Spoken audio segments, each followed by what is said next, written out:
pretty flashy thing or trade for the pretty flashy thing, and then don't do anything else. And it kind of speaks to what you were talking about at the top of the Dodgers, where it's like it's one thing to spend, but if you don't have the player development guys, you don't have just that element in place. It doesn't matter when you spend big on Mike Trout or Shohei Ohtani or Anthony Rendon or whoever, because you still haven't developed anybody else coming up through your system. Like there's clearly a system problem in Los Angeles, and that has been the case for 10 years plus.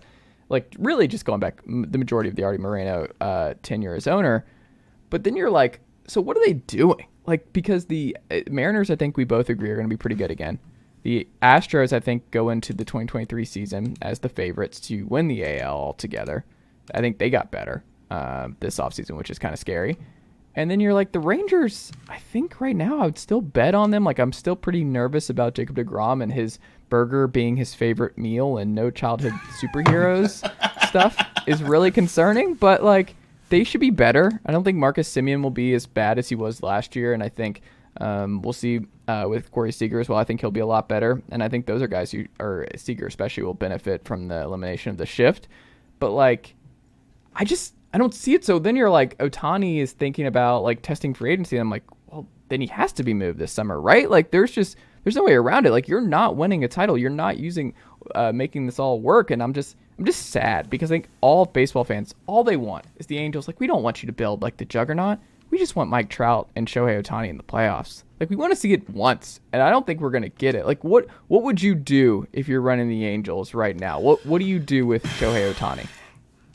So here's the thing. There's the baseball answer to this, and there's the business answer to this.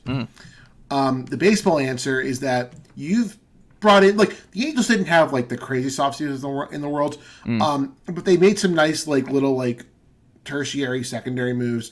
I like the Renfroe acquisition. Brandon Drury just had a great year. They brought in Brandon Drury. I like Gio Urshela as like a kind of do it all man in the infield. Their pitching moves were a bit odd. They like kind of jumped the market on Tyler Anderson out of nowhere at the start of the offseason.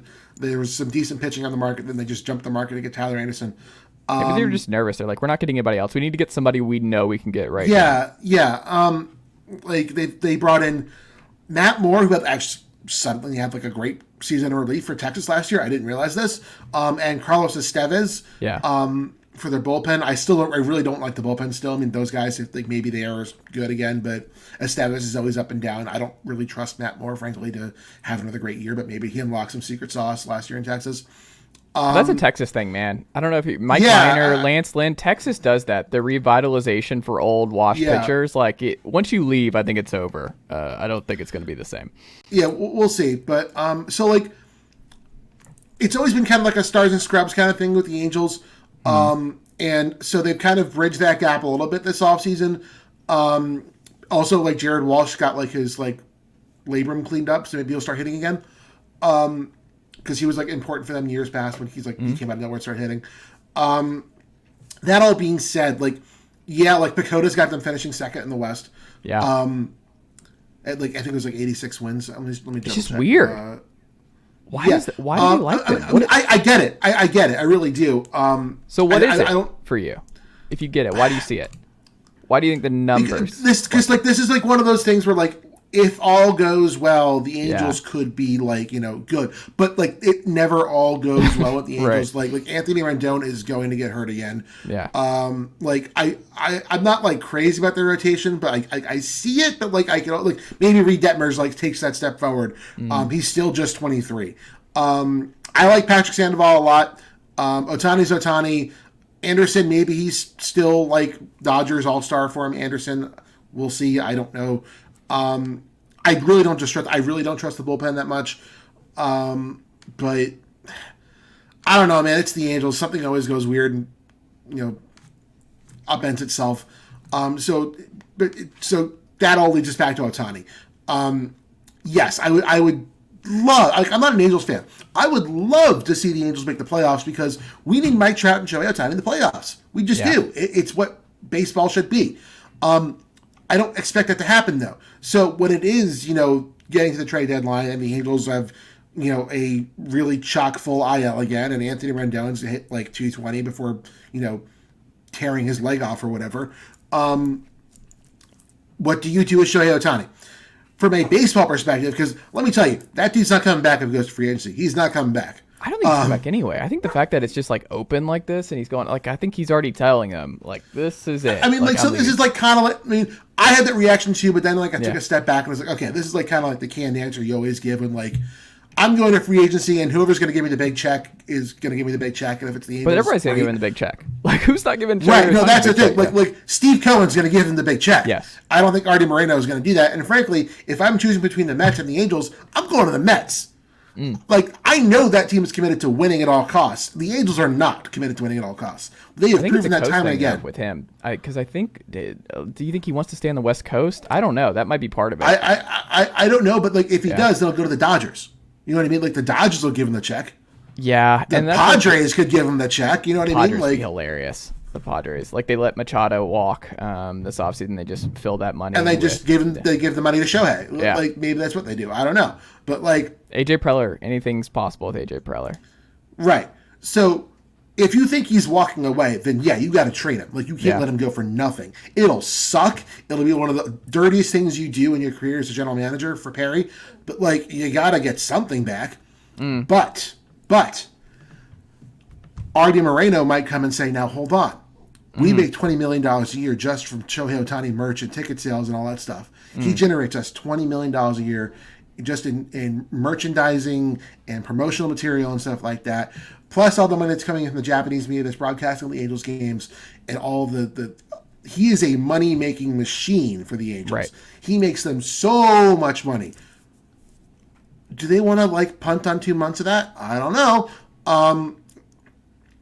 And also like if you're like trying to sell, like, so I was another podcast who was theorizing that Artie might try and turn around in a year or two after the broadcasting part of, because I don't know if you've been discussing the Bally Sports things with your listeners. So for those of you who don't know, Bally Sports, which is one of the which was a company that I think they own like 16 different regional sports networks that broadcast Major League Baseball games, among other things. Right. And television money is a huge source of income for baseball, of course. And they're like going bankrupt. They just defaulted on a payment to baseball. The company that owns it, Diamond Sports Group, which is a subsidiary of, or a shell company for Sinclair Broadcasting, it's all going very poorly. They're declaring bankruptcy. And so the broadcasting stuff is all up in the air right now. Baseball might step in and do it themselves for a year before they find someone else to broadcast the games.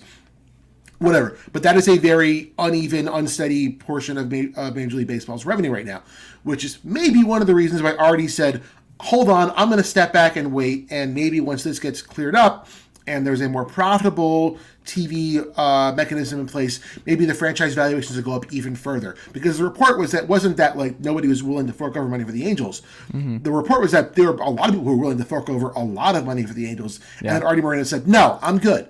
So maybe what Artie Moreno is doing is that he is taking a step back, letting the broadcasting even itself out, get into whatever streaming money that comes through with the, because they might also end blackouts on streaming on MLB TV, and which will probably generate more money. So maybe he wants to get that part of the money, and also with expansion prospects coming down the line a year or two, there's going to be fees that any prospective ownership groups have to pay to buy a stake and buy one of the expansion teams, basically, and all that money will get distributed to the owners, which may be like something like $25 million per owner or something like that. So maybe he's waiting for that money to come in and then he'll sell again. Your franchise is a bit more valuable if you have a giant Shohei Ohtani shaped money making machine on the roster. Yeah. So maybe Artie's going to say, no, we're going to, I don't know. What I'm saying is there are business incentives to not trade Shohei Ohtani, which sucks. That we're talking about baseball that way, but like if you're Artie Moreno, that's a serious consideration you have to make. I'm betting he's in a different uniform opening day next year. Yeah. But maybe that's why they don't trade him and they try and like say, hey, come back, we love you. I don't think it's going to go the same way as Aaron Judge. Like Aaron Judge was it's a little bit different scenario for Judge in New York versus Shohei in Los Angeles. No, Aaron Judge had very much had a screw you, pay me kind of season. Yes.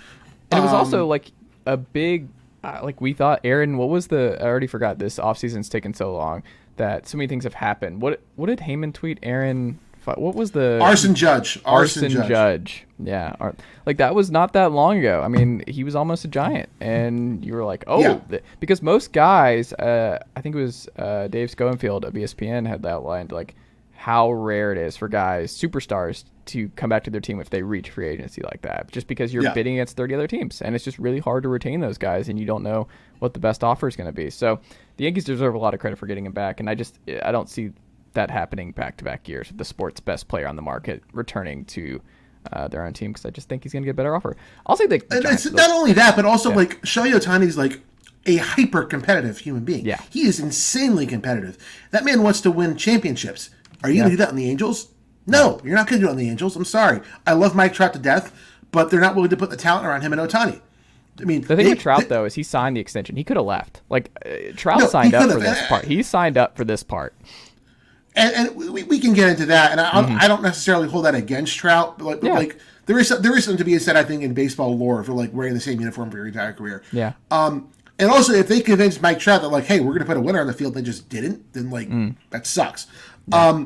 But this offseason in particular, with all the talent on the market, with like the Angels having such a clear, I mean, I like Luis Rengifo, but like you can play that dude at second base and like go get a shortstop.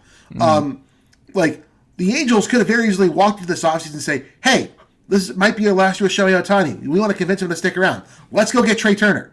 Yeah. Let's go get Carlos Rodon. You know what I mean? Like they could have, like Artie Moreno is not a poor man. Artie Moreno is a stupidly wealthy man. The Angels make a lot of money. They could have done that, and they did. Yeah.